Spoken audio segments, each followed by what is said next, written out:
It was a moment the world didn't see coming. Captain Ibrahim Traoré, young, relentless, and unafraid, just pulled off what most considered impossible. In less than 48 hours, he uncovered and dismantled one of the largest synthetic drug operations ever recorded in the Sahel.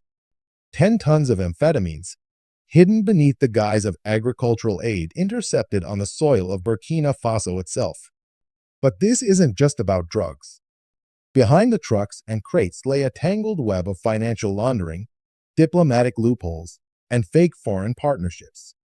Traffickers disguised as humanitarian workers, trucks marked with charity logos, and yet inside, chemical death. From 2015 to 2020, Sahel cocaine seizures averaged just 13 kilos per year. By 2022, that number exploded to 1,466 kilos. And now, 10,000 kilos of synthetic poison were sitting right in front of the world's eyes. Why now? Why here? And why was it Traore, so young, defiant, unstoppable, who dared to pull back the curtain? Stay with us, because this isn't just another raid. Where are you watching from? Drop your city in the comments. Subscribe, because Africa is no longer asking for permission. She's taking her power back. It was 2:12 a.m. when an encrypted alert lit up the Sahel Regional Command in Ouagadougou. The signal came from Gao, Mali, a city perched between military zones, rebel holdouts, and corridors where oversight thinned into whispers. A convoy of unmarked vehicles had slipped past local checkpoints. No license plates, no transponder signals. Yet they moved with a confidence that suggested protection from someone or something. The route was familiar. An old petroleum transport line once critical during French operations, now half abandoned. Official records marked it as low risk. But why were unmarked trucks moving there at night, flanked by personnel wearing badges of European aid organizations? One vest read Agro-Sahel International. Another belonged to a defunct logistics company once linked to failed medical programs in Niger. Were these real aid workers, or was something far more sinister moving under the shield of international logos? Infrared drones tracked the convoy before it reached the neutral zone. Thermal scans revealed a strange pattern, heat radiating unnaturally from the lower cargo levels. The manifest claimed seeds and fertilizer for replanting. But anyone familiar with agricultural storage knew seeds don't generate heat like this. Something hidden inside was alive or dangerous. And Captain Ibrahim Traoré, briefed instantly, didn't hesitate. Maintained full visual tracking. Do not intercept until they cross the Burkina Faso line, he ordered. The risk was enormous. What if the cargo was genuine? What if waiting allowed them to vanish into civilian areas? Yet timing was critical. Engaging in Malian airspace could trigger a diplomatic firestorm. For years, this zone had enjoyed inspection exemptions, the legacy of outdated agreements signed in 2013. Why had no previous leader questioned them? And who truly benefited from keeping West Africa blind to these corridors? Over the next 14 hours, the convoy crawled south. The sun rose, thick dust enveloped the road, and the digital trail grew sharper. Every drone unit relayed continuous telemetry, speed, stops, refueling points. At 16:03, the lead truck crossed into Burkina Faso. That was the exact moment Captain Ibrahim Traoré gave an order that would shake the entire Sahel diplomatic structure, a 6-hour total lockdown of the northern border. All crossings sealed, civilian routes, aid corridors, commercial links. No exceptions. The directive reached 12 outposts and triggered 11 satellite relays. For the first time in modern West African intelligence operations, a sovereign government had shut down a multinational corridor without pre-clearance from any Western liaison. Foreign offices reacted instantly. Calls from French security advisors, silent pings from EU development officials, even encrypted inquiries from UN field monitors. None received a reply. But the real question wasn't the cargo, it was the act itself. Who gave Ibrahim Traoré the authority, the courage, and the political backing to override decades of soft power and unspoken permissions. Why now, when global attention had shifted from the Middle East to the Pacific? What made this convoy different? Inside the intelligence room, every second ticked against risk assessment charts. Not since 2019 had any West African nation ordered a full regional border hold without civil unrest. Yet there was none, just suspicious trucks, a stretch of dirt road, and a young captain unwilling to look the other way. The convoy stalled just inside Burkina Faso's jurisdiction. Its vehicles were silent. Drivers refused dialogue. But Captain Ibrahim Traoré had no interest in roadside theatrics. The next order came swiftly: initiate Operation Can Sahel Sahara Phase 7, as later documented in Interpol's Joint Mission Protocol. This wasn't Europe's playbook. Every AI pathing algorithm, heat map, and terrain adaptive tool had been rebuilt locally by Traore with Ghanaian digital forensics experts. Within 48 hours, the suspected route was digitally reconstructed. The AI compared commercial freight patterns against historic NGO traffic. Every detour, every delayed checkpoint, every unscheduled rest stop was plotted. 3 previous convoys had matched 89% of this route, all disappearing without inspection. At 1946, just outside Gorom, thermal scans from a fixed-wing drone revealed anomalies inside the second truck. Containers supposedly holding agricultural lime emitted dangerously high core temperatures, impossible for legitimate cargo. Extraction was precise. Under 20 minutes. Zero resistance. Cryocutters opened the sealed containers. Beneath hollow mineral bags lay crystal slabs of synthetic amphetamines, lab purifying, high density, weighing a total of 10,000 kilograms. Packaging labels indicated a Luxembourg exporter operating as an agricultural aid broker.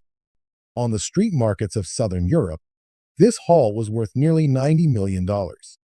And the twist? 2 unregistered reconnaissance drones, Western style, hovered in double orbit patterns over the area. Their flight characteristics suggested foreign surveillance, not civilian observation. Someone was not just watching, they were coordinating. As the seized cargo was documented, Captain Traore's cyber team discovered a deeper, more alarming web. Shipping QR codes linked the intercepted drugs to previously uninspected cargo entering Lagos and Cotonou in 2023. The same destinations, the same shell logistics companies, the same research compounds in Europe. One label read Biogenic Export Parcel 22 to 6A. Inside vials marked for non-human testing with French regulatory barcodes. Nothing in the manifest mentioned amphetamine precursors. Yet the paperwork had been fast-tracked under diplomatic exemptions flagged as post-conflict restoration. No ministry in the ACO zone had issued approval.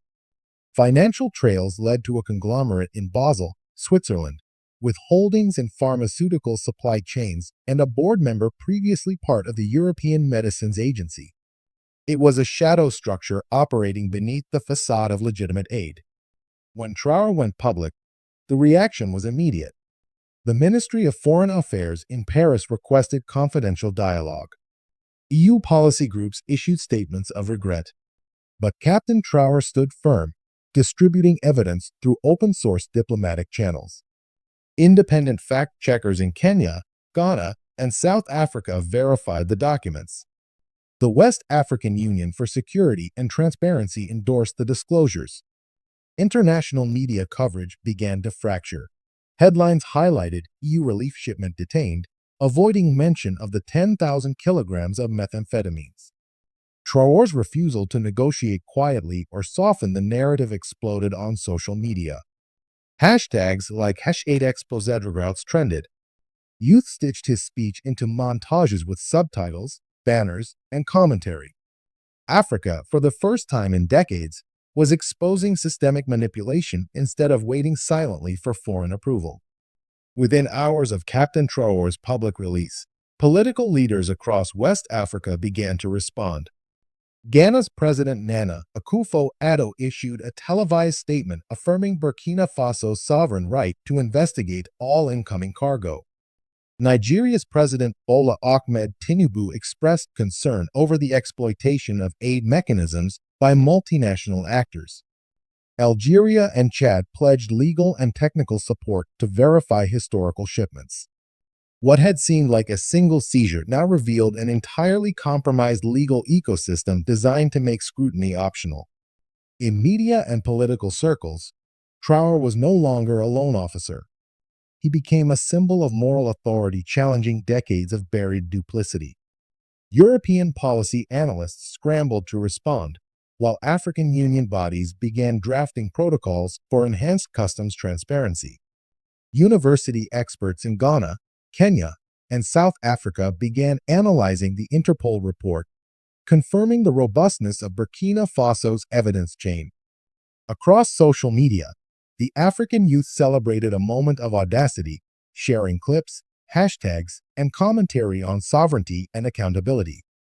Captain Traore had triggered a continental ripple effect. Customs officers received tactical training, agricultural experts joined inspection teams, and labs were established for rapid testing of unverified compounds. The seizure was no longer just about drugs, it was about reclaiming control over Africa's borders and resources. Captain Traore didn't stop at the seizure. Within hours, Operation Sahara Sans Drogue was activated. 11 key border points across the Sahel were earmarked for permanent high-resolution scanning posts. These weren't ordinary checkpoints. They were mobile, adaptive scanners capable of penetrating commercial freights, chemical tanks, and even insulated NGO shipments. The intelligence team employed advanced AI pathing algorithms and terrain-adaptive heat maps developed locally in Burkina Faso. Every piece of cargo crossing Central Sahel, no matter the origin or logo, was now under continuous digital surveillance. Interpol quickly adapted its risk vectors. Routes previously considered low risk were now high-priority corridors, included in a 5-year data sharing protocol. Drone logistics from Mauritania, satellite uplinks from Niger, and mobile scanning units from Benin created a continent-wide monitoring network. Captain Traore ensured real-time data sharing across neighboring countries. Any anomaly triggered instant alerts, allowing field teams to intercept suspicious cargo within minutes. The operation transformed Burkina Faso from a blind spot in West African security into a model of technological sovereignty. The message was clear. No foreign label or diplomatic exemption could shield illicit activity. The era of policy-level trafficking under the guise of aid was being challenged head-on. By evening, field teams reached Gorom Gorom, where thermal scans flagged anomalies within the second truck.